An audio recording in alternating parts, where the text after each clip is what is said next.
Hey everyone, I want to talk to you guys about setting up some natural netting for your pond. Okay, so I didn't want to buy the artificial ones. First of all, they cost a bunch of money, and secondly, they look like crap. So what I did here is basically I've used branches and put them along the edge of the pond here. And what that does is it keeps the herons out, because what herons do is they want a runway, right? They want to land on something like this pad over here, right? And then what they do from there is they walk into the pond. So herons and storks have these long legs, right? So they don't like tripping over things. So if you put branches along the edge of your pond, they see that as a tripping hazard, and they're not going to want to go through that. So I've been working on this. Now this is like shallow over here, so I'm able to kind of lay it right across the edge, right? But this area over here has kind of a steep drop. Now later in the summer, when the water level drops, that also, that fast drop is naturally going to keep the herons out as well.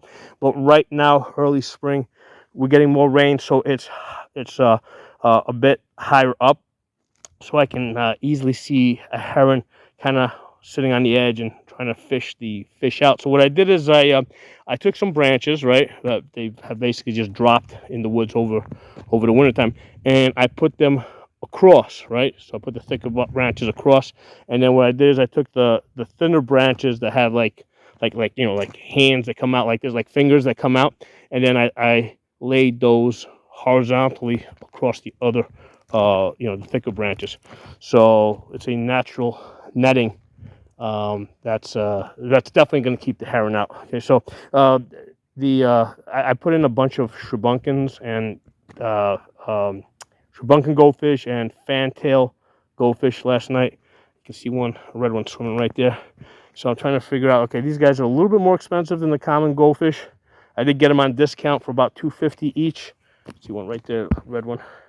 I did get them on discount. I'm like, okay, I gotta protect these guys somehow. I wanted to give them a higher level of protection than what I had before. So that was my project for today. I laid the branches, first going like in this direction, the thicker ones, and then the thinner ones going in that direction.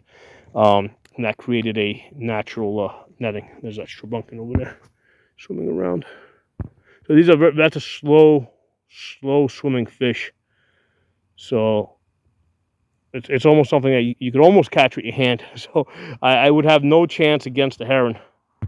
So I needed to come up with something that was a little bit more, a better defense. Now, there's a whole bunch of salamanders and frogs in there. I mean, there's a good chance that it's going to end up food for the frogs and salamanders. But we're going to see. The nice thing about these shrubbunkins and fantails, I've noticed that they like to swim towards at the surface. So I'm going to be able to monitor them. And if I see that they're no longer swimming at the surface, it means that something ate them.